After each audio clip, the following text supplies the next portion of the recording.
Alright, so this game is called The Incredible Hulk, and I'm just going to be doing sort of a live review here, just because. Just because I feel like it really. I don't really feel like recording again over this. It's going to be a relatively brief review, I would say, because this game isn't really all that, I don't know. It's not very deep, I would say, but this is one of the best movie licensed games I've played in a while. The only reason I'm really reviewing it right now is just because I came back to get all the Fury canisters in this game. So here we go. Basically, it's The Incredible Hulk. You play as the Hulk here. If you've seen the movie The Incredible Hulk, you'll kind of know what the storyline is. Basically, it's about this doctor named Bruce Banner, and he's being hunted by the military for being the Hulk. And basically this game allows you to have an open world in New York City to just basically wreak havoc in, essentially. Hulk is very powerful here. There's a lot of cool moves you can do. The combat itself is pretty simplistic. Basically, it's a lot of just button mashing X and Y a lot. And it's pretty fluid to move around in the game, I would say.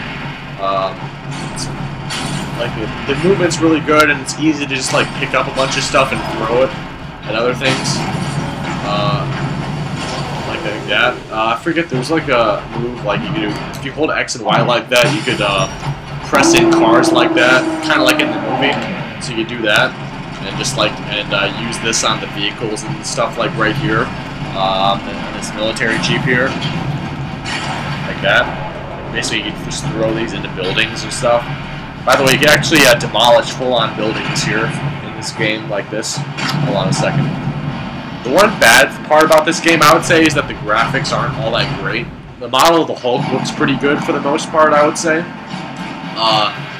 He looks really good. He looks exactly like the Hulk. The model's really well molded and stuff. But the draw distance here, if you can see what I'm seeing right now, it's all sort of like grayed out and blurred out and stuff, so the draw distance isn't exactly a beautiful sight to behold here. But the rest of the game is definitely pretty good. This is definitely a pretty fun game, I would say. The campaign or the story mode or whatever, I would say takes around, I'm not sure. I would say around 10 to 15 hours. I'm not sure. This is a pretty cool move here. And the game's pretty easy to complete. I don't think there's any specific difficulty levels in the game, but I could be wrong about it because I haven't played this in a while. But, yeah. And, like I said before about the graphics, there's also a lot of pop-ups and stuff that you encounter throughout the course of the game. Like, if I'm just, like, sprinting, the explosions and stuff look actually pretty good, like this, like here. Like that. Like, this interior stuff doesn't look too bad, I don't think, but, here, like some of this stuff here. Hold on a second. Like there's going to be a lot of pop-ins, like you see. I don't know if you could see. Another annoying thing, kind of, is if you're running, like the trees sort of explode, even though you're not even touching them. It's kind of stupid, I think. But besides that, I think this is definitely a really enjoyable title, I would say. There's obviously a lot of graphical glitches and stuff, and the combat, while fun, is definitely simplistic. It's not really in-depth or anything. It's just a bunch of button mashing. But if you like that, if you like games like Dynasty Warriors or something, or just like a bunch of button mashing fun, then I would say you're going to definitely enjoy this title. It's one of the best movie licensed games I've played over a while. It's probably Spider-Man 3 I thought was really good as well. But yeah, this game is definitely a lot of fun. And, it's not a great game. Like, the missions are pretty simplistic. It involves defending something for a set period of time, or just sort of, I don't know, killing a certain amount of targets in a certain amount of time, or something like that. Basically, yeah. But aside from that, I actually found this game to be very enjoyable, so I would give this game about a 7.5. And also, there's also a lot of collectibles and different versions of Hulk that you can play once you unlock them.